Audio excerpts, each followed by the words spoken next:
नमस्कार। एक और नया वीडियो में आप सभी का बहुत-बहुत स्वागत है और मैं हूं आपका दोस्त इंजीनियर प्रभात कुमार सिंह। दोस्तों आज की इस वीडियो में मैं आप लोग को एक बनता हुआ घर का जो अब तक का काम किया गया है इसके बारे में पूरा जानकारी देना चाहता हूं। और साथ में इस तरीक़े से अगर आप काम कराते हैं तो आपको कितना रुपए तक का खर्चा आ सकता है इसके बारे में भी बता दूँगा। जिससे आपका फ़ायदा ये होगा कि आप अपने बनने वाले घर के लिए अच्छे से प्लानिंग कर पाओगे और आपको अंदाज़ा चल जाएगा कि आपको अपने घर का काम किस तरीके से कराना है और कितना का खर्चा वो आ सकता है। ये जो बनता हुआ घर है अगर इसका साइज़ के बारे में जान लें तो इस घर को 30 फीट बाय 40 फीट में बनाया जा रहा है। जी हाँ दोस्तों, इस घर का जो साइड व्यू है वो 46 फीट का है और जो फ्रंट व्यू है वो 30 फीट का है। ये जो खाली जगह आप देख पा रहे हो, अगर आप चाहो तो पार्किंग वगैरह के लिए भी इस जगह को इस्तेमाल है वो कर सकते हो। साथ में अगर इधर का बात कर लिया जाए, मैं आपको फ्रंट व्यू की तरफ ले चलता हूँ, फिर घर के अंदर चलूँगा, दिखाऊँगा किस तरीके से काम है वो किया जा रहा है। उसके साथ-साथ एक बात और आप सीख सकते हो कि आप इस छत के ढलाई से पहले तक का जो काम है वो कंप्लीट कर लिया गया है। ईज़िली आप यहाँ पे देख पा रहे हो, कॉलम का कास्टिंग भी छत के ढलाई तक कंप्लीट कर लिया गया है। इसके साथ-साथ जो कॉलम का साइज़ है इसके बारे में भी जान लीजिए, जो बीम का साइज़ है इसके बारे में भी जान लीजिए, क्योंकि अंदर जाने के बाद वो शायद अच्छे तरीके से समझ में नहीं आएगा आपको। तो देखिए यहाँ पे जो ग्राउंड का लेवल है वहाँ से लगभग 4.5 फीट की आसपास का ऊँचाई में इस घर का फर्श का लेवल रखा गया है, जहाँ पे 9 इंच बाय 12 इंच का बीम का काम है वो किया गया है, जहाँ पे 6 सरिया का इस्तेमाल किया जा रहा है 12 एमएम का। ईज़िली आप यहाँ पे देख सकते हो, ये हो गया प्लिंथ बीम, उसे आप कुर्सी लेवल का बीम भी बोल सकते हो। कॉलम का साइज़ 9 इंच बाय 14 इंच का है, जहाँ पे 8 सरिया का इस्तेमाल किया जा रहा है। 4 तला तक ईज़िली आप इस तरीके से काम कराते हो तो घर को लेकर जा सकते हो कॉलम और बीम के सहारे, क्योंकि यहाँ पे देखिएगा तो 4 सरिया 16 एमएम का और 4 सरिया है वो 12 एमएम का लगाया गया है। ज़्यादातर कॉलम का कहानी सेम है, ईज़िली आप यहाँ पे देख पा रहे हो। टोटल यहाँ पे 16 से 17 कॉलम का इस्तेमाल करते हुए इस घर का निर्माण किया जा रहा है। अंदर चल के आपको कॉलम के बारे में बताता हूँ। तो इस तरीके से इसका काम है वो किया जा रहा है। ये जो सामने का जगह है इसे आप चाहो तो पार्किंग एरिया के रूप में भी इस्तेमाल आप कर सकते हो, या फिर अगर पार्किंग नहीं यूज़ करना है तो हॉल और अंदर में जो जगह है उसे डाइनिंग एरिया के रूप में इस्तेमाल आप कर सकते हो। इस तरीके से आप देख पा रहे हो। यहाँ पे आप देखिएगा तो यहाँ पे 2 आपको कॉमन टॉयलेट और बाथरूम देखने को मिल जाता है।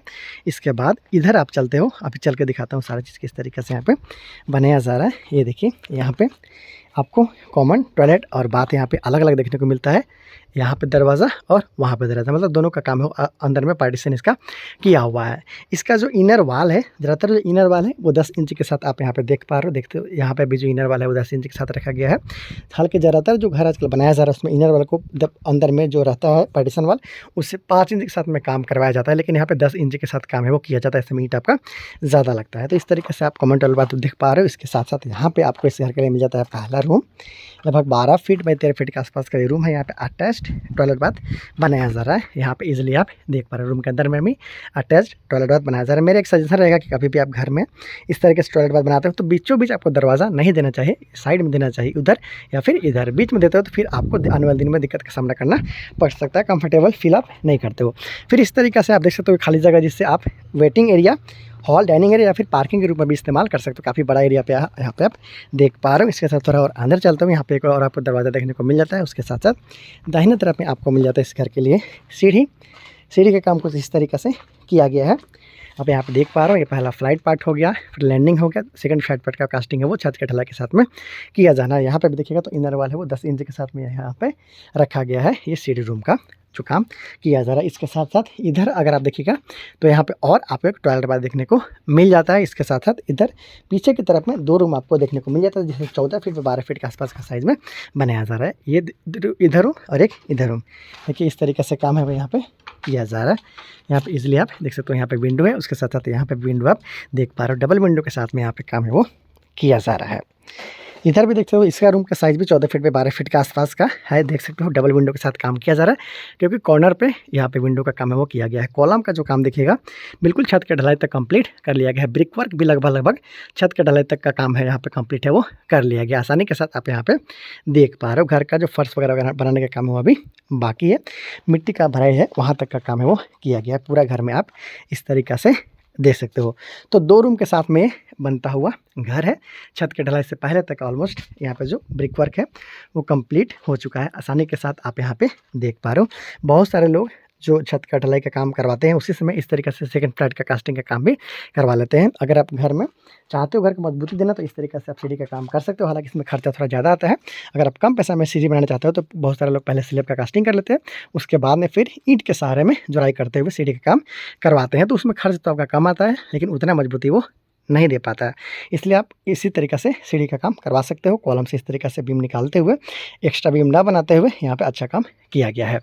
तो इस तरीक़े से ये बनता हुआ घर है जिसका काम आप अभी देख पा रहे हो, और मैं कोशिश कर रहा हूँ ज़्यादा से ज़्यादा इस घर के बारे में आप लोग को बताने का, ताकि जब भी आप अपने घर का काम करवाएँ तो आप अपने बनने वाले घर के लिए आइडिया इस घर से ले सकें। सेप्टिक टैंक का निर्माण सामने की तरफ इस तरीक़े से किया गया है।